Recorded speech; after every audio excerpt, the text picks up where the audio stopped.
This is our shed. As you can see, it's partially painted and partially trimmed, but it is dried in, which is what's important. We started this last July.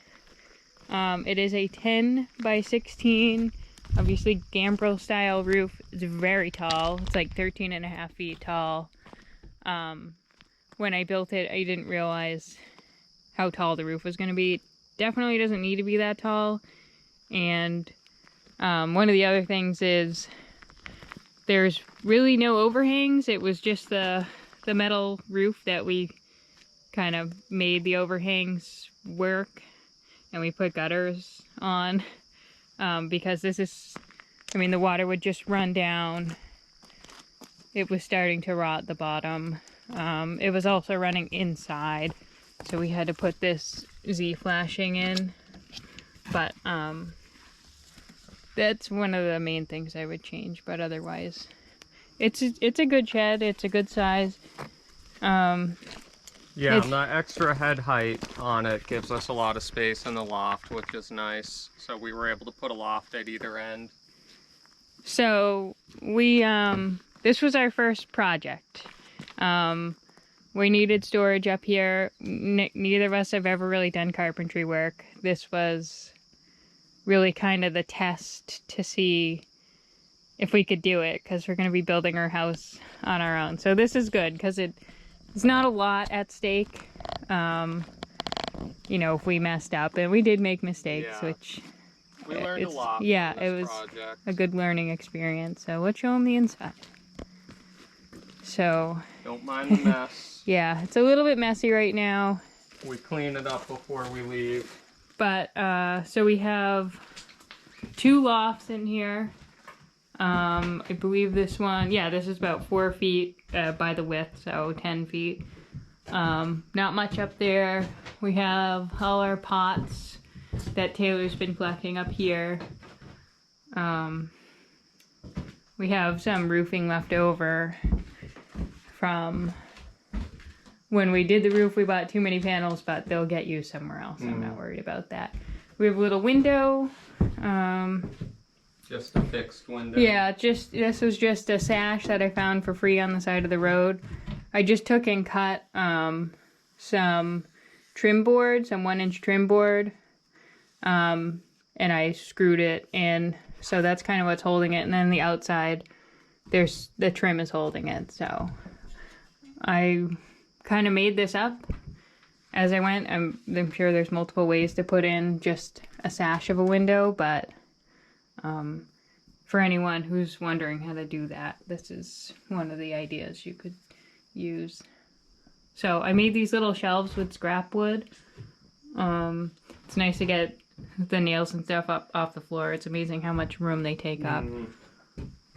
The next thing to get out of here would be all our firewood that we've been collecting up here. Yeah. We have some piles outside, but this was kind of like our small stuff for doing the campfire. And it just takes up too much room in here. We really need to build out a wood shed or like a wood area. Yeah, we definitely need a wood rack. This is our tool hanger. So I found this online. I didn't have like any dimensions or anything to go by. One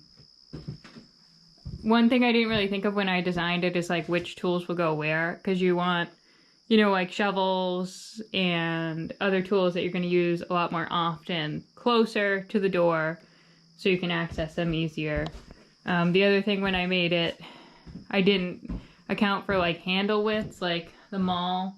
So I made these, I had to make them a little wider after I installed everything. I was like, oh, that's not going to work. So I had to move some of the supports apart a little bit. But yeah, the other thing to think about is like when you have a rake like that, you probably can't have like another big tool next to it because it'll block getting the rake out. So just planning what tools you want and where and how much space they need is important. I didn't think of that when I did it because it's the first time I made one of these, but for the next time I make one, I'll take that into consideration. But yeah, it's very simple.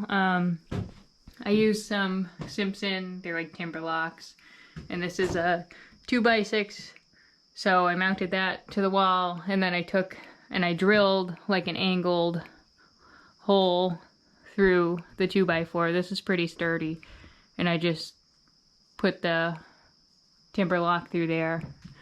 So it's pretty cool. It's also, again, nice to have tools up off the ground, not leaning against the wall and stuff like that. This was also a lot of lumber that was kind of left over. Like, yeah, this was from my pretty parents' much shed that we demolished. Scrap lumber that we use. I mean, a lot of it's not very pretty, but it's a tool rack, so it doesn't matter. Yeah, and if you're worried about looks, you can always stain it or whatever. Paint it, make it look nice.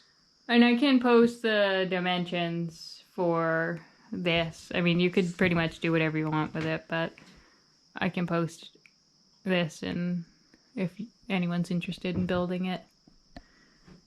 This is our second door. It's locked from the outside right now, so I can't open it, but we wanted a back door, so it's nice to have 2 entrances and exits. Something to consider when building a shed would be placement of windows and doors too, because you lose storage space basically. Like you can't have a shelf here where the window is. Just something else to keep in mind when if you're looking at shed blueprints. Yeah, and then if you have, 2 big doors and like 2 windows, you really lose a lot of space because you don't want to put anything in front of the doors and the windows, because you want access to the shed. So it's something to think about when you're building. I'm going to want to park my tractor in here, but it's going to block the door. How is that going to work? And then you end up parking the tractor outside. Yeah. So, yeah. But we're planning on staying in here when the weather gets cooler because the pop-up is not heated. We had a 26-degree night in there last year, and that was not fun. So, we're going to put a little wood stove that we got in here the next time we're up. So that'll be cool, and we could probably stay in here during hunting season. We're trying to think of, we want to make some cots and then turn them into like a workbench later, or just buy some cots and have them just for when people come to visit. They're probably good to have anyway, but we'll figure that out. But yeah, I think the wood stove will go like right here. We'll probably run it out through the wall because of the way the roof is angled. It's gonna make it difficult to run a pipe out there. So we'll probably just run it out through here. And we've never done a wood stove install, so it's gonna be pretty cool to do that. And it's gonna be really nice to have heat in here, especially when it starts to cool down, or on a like really rainy day, we can come and actually dry off because the pop-up is so wet when it rains. And have a place to cook that's dry. Yeah, like we can, being able to cook on top of a wood stove is going to be such a big difference up here for us. Yeah, it's really, when you're trying to make breakfast and it's 26 degrees outside, it's not the most fun. Yeah, or trying to get a campfire started when it's pouring. Yeah, yep. So we're excited about that.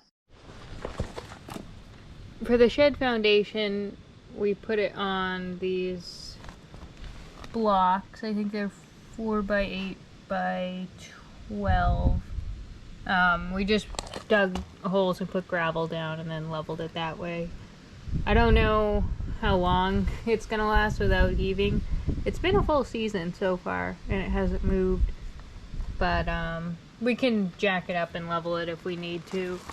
So it's just on these 4x4 skids, and they are resting on the blocks. The leveling we did by hand and it was not easy, so we ended up just digging, because we had a bunch of clay here, so we dug it out and put some rocks for drainage.